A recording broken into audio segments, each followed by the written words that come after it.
Ah, n'est-ce pas que nous sommes beaux dans les bras l'un de l'autre?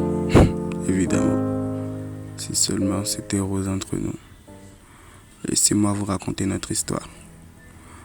Vous savez, ce genre de chill où vous ne vous attendez pas à rencontrer quelqu'un, ce genre de chill où vous êtes juste venu pour vous amuser, vous éclater, et que soudainement vous êtes captivé par une personne qui vous attire non seulement par sa beauté, mais également parce qu'elle dégage. Eh bien, c'est ce qui m'est arrivé. Ce jour-là, je l'ai aperçue. Elle avait un regard foudroyant et déstabilisant. J'ai compris immédiatement qu'elle était faite pour moi. Et nous n'avons même pas passé une seconde avant de comprendre qu'il fallait qu'on soit en contact. Tout de suite, nous avons démarré une relation. On pouvait rester là à discuter des heures et des heures de choses anodines comme importantes. Elle était drôle, elle était gentille, incroyable à mes yeux.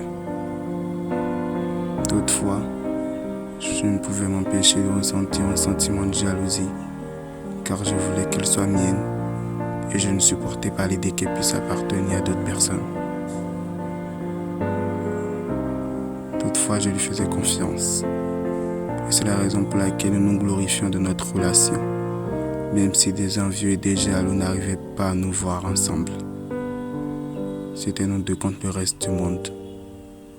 Quoique l'être humain étant un être d'erreur, j'ai fini par commettre l'impardonnable. Sa meilleure amie.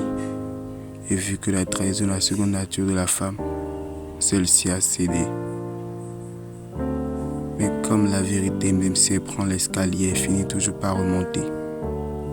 Elle a fini par apprendre ce qui s'est passé. Et ce jour-là, ce fut une explosion d'insultes. Chacun voulait se défendre. Moi, je restais campé sur ma position et elle sur les siennes. On ne voulait pas s'entendre. Et soudain, j'ai senti un essai de rage et j'ai commis l'impardonnable à nouveau. La toucher était ma plus grande erreur. J'ai regretté sur le coup, mais ma fierté a remporté le dessus. J'ai su en même temps que quelque chose s'était brisé. Des séquelles étaient restées. Je m'en voulais tellement. Je voulais qu'elle me pardonne. Je l'aimais. Je pouvais tout donner pour elle. Je savais très bien qu'on ne pouvait pas retourner en arrière.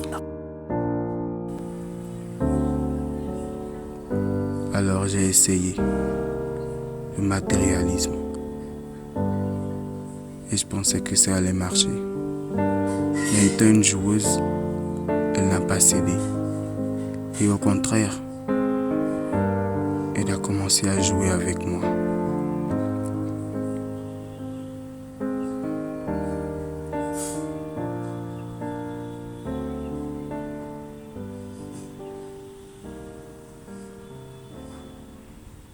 Elle savait me faire enrager. Elle savait me provoquer. Rien qu'avec un simple sourire, elle était capable de tout détruire. Elle savait très bien comment me déstabiliser et me rendre fou. Et moi, comme un con, ou plutôt comme un fou amoureux, je ne pourrais que répondre à cette provocation. J'avais beau faire semblant, cela me tuait de la voir avec un autre. Alors, j'avais décidé d'agir.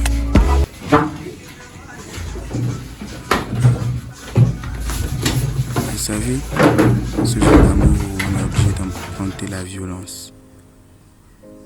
On se dit au départ que c'est ce genre d'amour fou dont toutes les femmes rêvent, mais au final, ça n'a aucun sens. En tout cas, ça avait marché. Et tels deux acolytes, nous nous étions retrouvés. Nous étions ensemble à nouveau. Tout ce que j'espérais.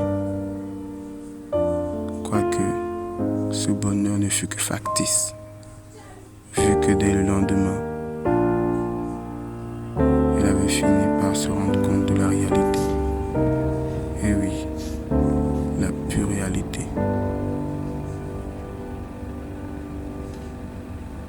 finalement, n'était-ce pas une erreur d'avoir renoué?